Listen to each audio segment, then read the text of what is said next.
நேர்களே இது பாருங்க, இந்த ஃபைட்டரை வந்து அசால்ட்டை விட்டமாக்கேன். சும்மா மெதுவாக எடுப்பா, மெதுவாக எடு, உள்ளே இறங்கிருச்சு.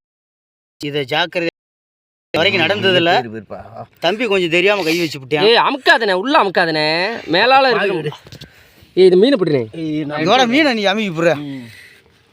ஐயோ, இந்த ஃபைட்ரு பொறுத்தளவுக்கு வந்துருச்சா பாருங்க. நீ போட எட்டலை போட. ஏய் நீ என்னடா காசு அவங்க இங்கே என்ன நம்பி வர்றது வேண்டாம். தண்ணி எடுத்துக்குறா, டே தண்ணியா குறியா. எப்பயுமே வந்து இந்த மீன் பிடிக்கிற பெரிய விஷயம் இல்லை நண்பர்களே. அசால்ட்டாக இருந்தால் கையில் ஏறிடும். இப்போ நல்ல வேலை அவர் நேரத்துக்கு வந்துருச்சு. கையை கழுவுடா, டே கையை கழுவு. தண்ணியை குறியா, தண்ணியை குறியா. டேய் நீ ரொம்ப முடிஞ்சா பார்த்துடுறா. விட்றா, பையா கூட எடுத்துக்கிறோம்டா. கொஞ்சம் அசால்ட்டாக இருந்தாலும் கையில் போட்டு தெளிகிறேன் நண்பர்களே. இப்போ ஏறிச்சு தம்பிக்கு காசிக்கு. நல்ல வேலை வந்துருச்சு.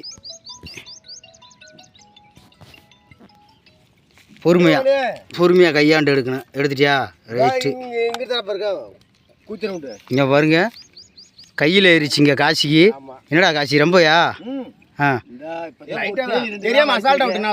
அதான் அந்த இடத்துல பிடிக்கக்கூடாது காசி. எப்பயுமே பிடிச்சோம்னு வச்சுக்க. ஆளை வந்து போட்டு தள்ளிடுறேன் நண்பர்களே.